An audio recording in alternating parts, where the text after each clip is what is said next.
Welcome back, everyone. I'm Shuvo, welcoming you all. How are you all? I hope everyone is doing well and staying on the good side. Today we will read the second episode of the story Spirits of the Dying Reservoir. So, without further talk, let's return to the story. The exorcist performed rituals and sealed Uncle's body, and he also sealed the house. He handed 3 amulets to Grandpa and told him to put them around Uncle's neck and to say a few words while doing so. After saying this, the exorcist went home, but the fear inside Uncle's mind still hadn't gone away. Uncle would sit alone here and there by that pond, under that tree thinking about something. Later that very night, everyone went to sleep in their own rooms. Suddenly, Uncle screamed, "Forgive me. Don't kill me. I made a mistake." From Uncle's room, where he stayed, terrifying noises started coming out. It felt as if there were 5 more people inside the room. My grandfather, grandmother, and other family members broke open the door and saw that Uncle's entire body was covered with large scratch marks as if from claws. The exorcist was called again. He came at night from the nearby village. After hearing everything, he performed the ritual again and summoned the invisible spirit inside Uncle, but even after many attempts, the exorcist couldn't do anything. In the village beside ours lived another exorcist, his master. He said, "I can't handle this. Call my master." That very night, Koyas Kabarai was summoned. Koyas Kabarai arrived and took his seat. He began speaking with the invisible spirit. While talking, Koyas became so frightened that even though the other exorcist was his junior, he started scolding him. "You shouldn't have interfered with this. And then you called me? Anyone who tries to help this family will die." Saying this, he tried to leave. My grandmother held his feet, crying, begging him not to go. Koyas said, "No one can save your son. You don't understand who your son has harmed. This is a group of powerful jinn. They live together in numbers. They come to the edge of the reservoir to eat fish. I've encountered them before." Koyas continued, "Once I went to a village near a marshland to perform exorcism. By the time I finished, it was late at night. I thought I'd go home quickly through the marsh. To reach home, I had to pass by that reservoir. As I was walking past it, I saw a group of black foxes, drooling, staring at me with glowing eyes. Within moments, they took on human-like figures, terrifying forms, and started moving towards me. I knew many things, so I began reciting them with all my strength while walking fast toward home.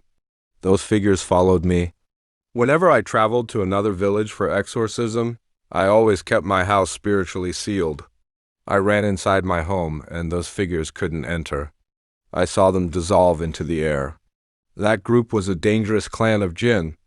Let me go, I can't handle this." Even if my master's master came, he wouldn't be able to do anything. But because of my grandmother's pleading, he said, "Fine, let me try." Koyas took his seat again and summoned the jinn. He asked what it would take for them to leave. "Uncle," the jinn replied, "that they wanted the lives of everyone. They were stubborn and violent. There was no way to convince them." Koyas had 2 or 3 companion jinn with him.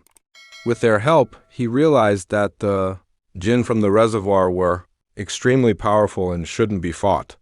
Still, after much spiritual effort, he somehow drove the jinn out of Uncle's body. Before leaving, the jinn warned Koyas. Koyas gave Uncle several amulets and warned him never to go near the reservoir and not to leave the house for 2 months. After sealing the house, he took his offering and went home. Things were going somewhat smoothly afterward, but one night, Koyas went to the toilet. The village toilets were a bit far. He got up at night and headed there.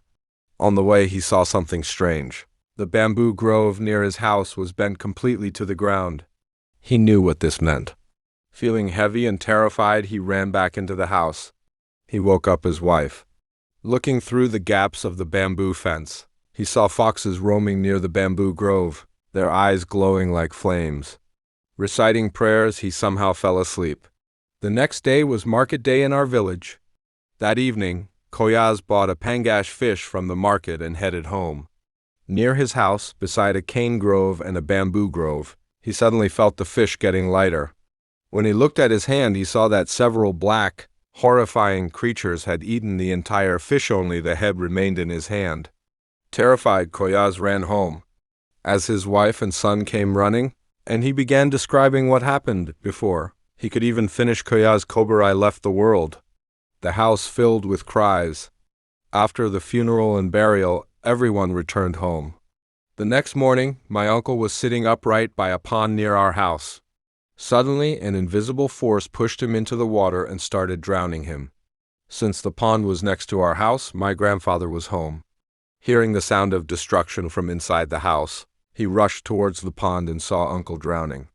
Grandfather jumped in and pulled him out. Later, Grandpa said that even he felt an invisible touch when he entered the water.